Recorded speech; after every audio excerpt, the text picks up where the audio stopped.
चलिए अब इन खबरों को विस्तार से आपको बताते हैं। बीजापुर में नक्सलियों ने ट्रक में आग लगा दी। नेशनल हाईवे पर ट्रक को आग लगाई। आगजनी के कारण हाईवे पर लंबा जाम भी लग गया। पुलिस की टीम मौके पर पहुंची। भैरमगढ़ जांगला थाने में हाई अलर्ट है।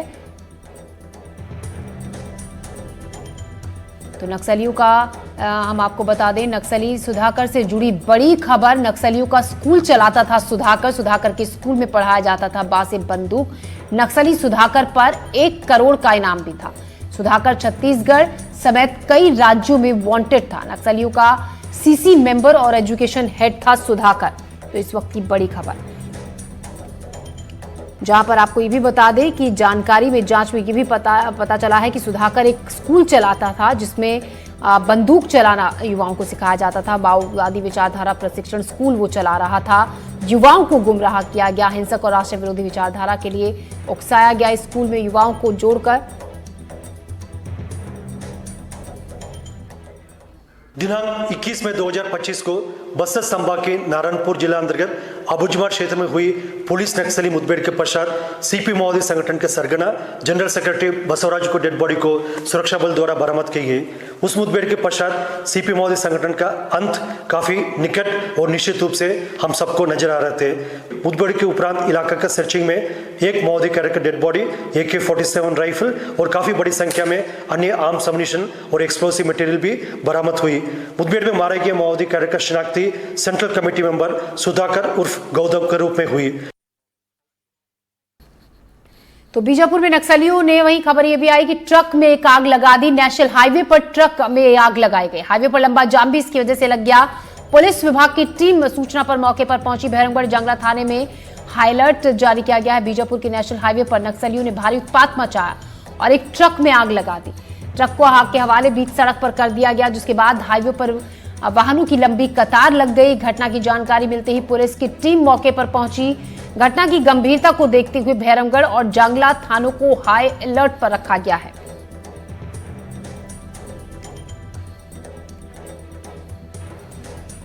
तो नक्सलियों ने एक ट्रक में आग लगा दी, जिसके बाद वहां पर अफरा तफरी का माहौल हो गया। वाहनों की लंबी कतार इस हाईवे पर लग गई। पुलिस की टीम भी मौके पर पहुंची सूचना मिलने पर, जिसके बाद आपको ये भी बता दें कि अब फिलहाल हालात सामान्य हैं, लेकिन घटना की गंभीरता को देखते हुए भैरमगढ़ और जांगला थानों को हाई अलर्ट पर रखा गया है। तो नक्सलियों की बौखलाहट यहां पर दिख रही है। जिस तरीके से नक्सलियों के खिलाफ एक्शन लिया जा रहा है, नक्सली इस तरीके की हरकतों को अंजाम दे रहे हैं। नीलेश त्रिपाठी इस खबर पर ज्यादा जानकारी के साथ हमारे साथ जुड़ रहे हैं। जी नीलेश। जी बिल्कुल, देखिए, जब जिस तरह से घटना को अंजाम दिया गया, लगातार कार्रवाइयां की जा रही हैं और सेंट्रल कमेटी मेंबर सुधाकर को ही कल मार गिराया गया था। उसके बाद नक्सलियों में एक बौखलाहट देखने को मिली और उन्होंने अपनी उपस्थिति दर्ज कराने के लिए कि हम नेशनल हाईवे पर भी घटना को आज अंजाम दे सकते हैं, इस तरह की एक तरह से मैसेज देने की कोशिश में उन्होंने नेशनल हाईवे पे जो भैरमगढ़ से बीजापुर की ओर जाती है वहां पर आगजनी कर दी। हालांकि वो इलाका सेंसिटिव इलाका पहले से भी रहा है। नेशनल हाईवे होने के बावजूद कई सारी घटनाएं उसके आसपास नक्सली अंजाम देते रहे हैं। सुरक्षा बल के लिहाज से भी वो सेंसिटिव इलाका रहा है और वहां पर तैनाती हरदम रहती है।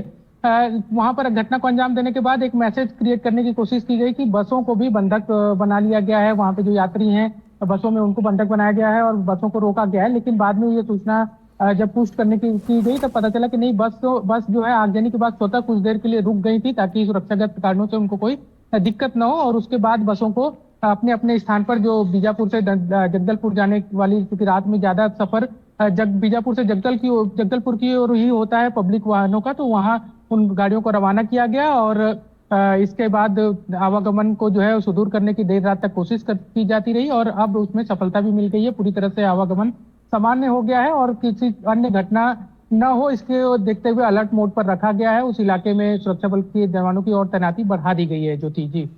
नीलेश, जिस तरीके से आपने बताया कि यहाँ पर पहले भी जो नक्सली हैं बहुत ज़्यादा सक्रिय रहे हैं, खबर पहले ये आई थी कि बसों को बंधक बना दिया गया है, यानी कि अब आगे पूरी तरीके से सिक्योरिटी भी इसको लेकर कड़ी की गई होगी जाहिर तौर पर आसपास के इलाकों में, और सर्चिंग अभियान भी वहाँ पर चल रहा होगा।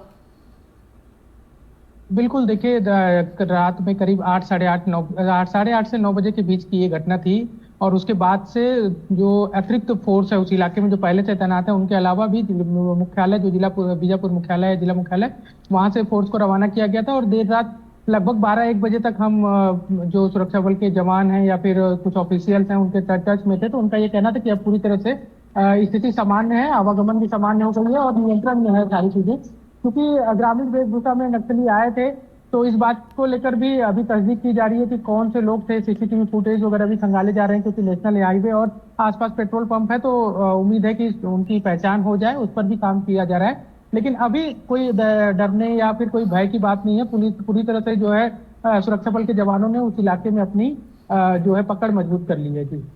जी नीलेश, वहां पर जिस वक्त ट्रक में आग लगाई गई थी काफी वहां पर जाम जैसी स्थिति खड़ी हो गई थी। जाहिर तौर पर लोगों में अफरा तफरी का माहौल भी था जिस तरीके से बीच हाईवे पर ट्रक में आग लगाई गई थी। फिलहाल वहां पर हालात क्या पूरी तरीके से सामान्य कहे जा सकते हैं?